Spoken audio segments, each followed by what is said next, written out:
Bismillahirrahmanirrahim. Yaxşı iş, gözəl əqidə, əməl və söz ilə pis iş əsla bir deyil. Buna görə də sənə yetişən pislikləri ən gözəl üsulla dəf et. Onda səninlə arasında düşmənçilik olan şəxs birdən elə dəyişər ki, sanki yaxın dost və qohumdur. Fussilət surəsi ayə 34. Şəhid Seyyid Əli Əkbər Əbuturabi adı azadəlik görmüşlər və mücahidlər üçün çox tanış bir addır. O, paç və təqvalı bir ruhani idi. Müharibənin ilk günlərində düşmən tərəfindən əsir alındı və 10 il boyunca düşmən düşərgələrindəki İranlı əsirlərin məhsulu kimi tanınırdı. Onu dəfələrlə fərqli düşərgələrə köçürürdülər və adətən bəz zabitlərinin ağır işgəncələrinə məruz qalırdı. Amma Tikrit düşərgəsindən çox qəribə bir hadisə nəql olunur. Bu düşərgənin məhsullarından biri İranlı əsirlərə işgəncə edən bir şəxs vardı. Adı Kazım Əbdüləmir idi. Kazımın bir qardaşı İranlılar tərəfindən əsir alınmışdı. Digər qardaşı isə döyüşdə öldürülmüşdü. Buna görə də İranlı əsirlərə qarşı xüsusi bir kini vardı. Kazım Əbuturabini xüsusilə çox incidir, digər əsirlərdən daha çox döyürdü. Elə ki, çox vaxt o huşunu itirirdi. Amma Əbuturabi heç vaxt şikayət etməz, hətta Kazıma hörmətlə yanaşardı. Bir dəfə ona dedim, siz ruhanisiniz, seyyidsiniz, bu Kazımı lənətləyin, bu qədər sizi incidir. Əbuturabi cavab verdi. Kazım şiyədir, vacibatını yerinə yetirir, namazını qılır və seyyidlərə hörmət göstərir. Onun pisliyinə yaxşılıqla cavab verirəm. Yəqin olun, dəyişəcək. Bu, Quranda vəd edilən bir nəticədir. Amma unutmamalıyıq ki, Əbuturabi Kazım üçün sadəcə bir əsir idi, bir ruhani yox. Bir gün Beynəlxalq Qırmızı Xaç Komitəsinin nümayəndələri düşərgəyə gəldilər. Kazımın gözü qarşısında onlardan biri Əbuturabiyə dedi. Sizi işgəncə ediblərmi? Əbuturabi mənfi cavab verdi. Kazım sonradan ondan soruşdu. Niyə demədin ki, mən sənə işgəncə edirəm? Əbuturabi cavab verdi. O nümayəndə xristiyan idi, sən isə mənim şiyə qardaşımsan.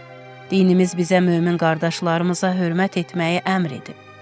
Bir müddət sonra Kazım mayor rütbəsindən polkovnikliyə yüksəldi. İraq komandirləri onun kabinetində yığışmışdılar. Əbuturabi icazə istədi və otağa daxil oldu. Əlində bir sini var idi, üstünə örtük salınmışdı. Kazım qəzəblə dedi.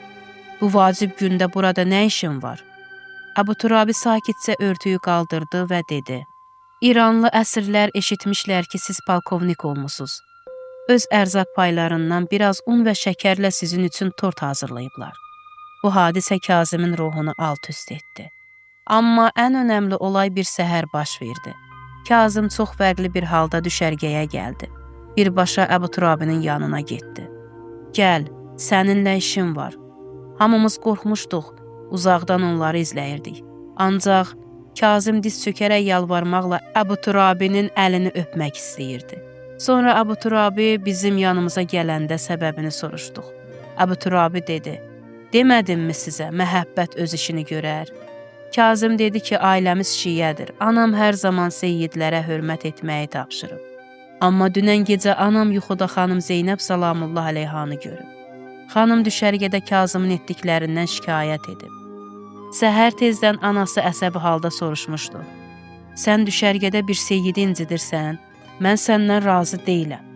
O gün Kazım anlayır ki, Əbuturabi bir seyyiddir. Bu hadisədən sonra onun bütün əsirlərə olan münasibəti dəyişir. İranlı əsirlərə dini fəaliyyətlərində daha çox azadlıq verir. Hətta öz ailəsinin dini məsələlərini də Əbuturabidən soruşurdu.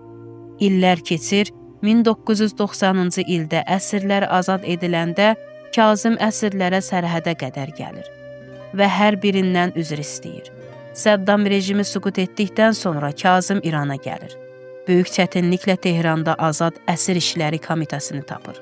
Orada öz düşərgəsindəki bütün İranlı əsirlərin ünvanlarını tapır və hər birinin ayağına gedir.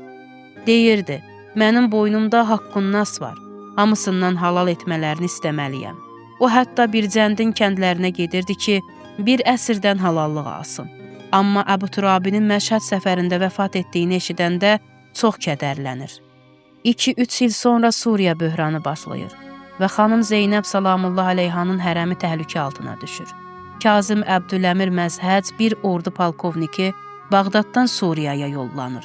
O ilk müdafiəçilər dəstələrini qurur və müqəddəs hərəmin müdafiəsində iştirak edir. Nəhayət, Zeynəbiyyədə hərəm müdafiəsində şəhid olur və şəhidlər karvanına qoşulur.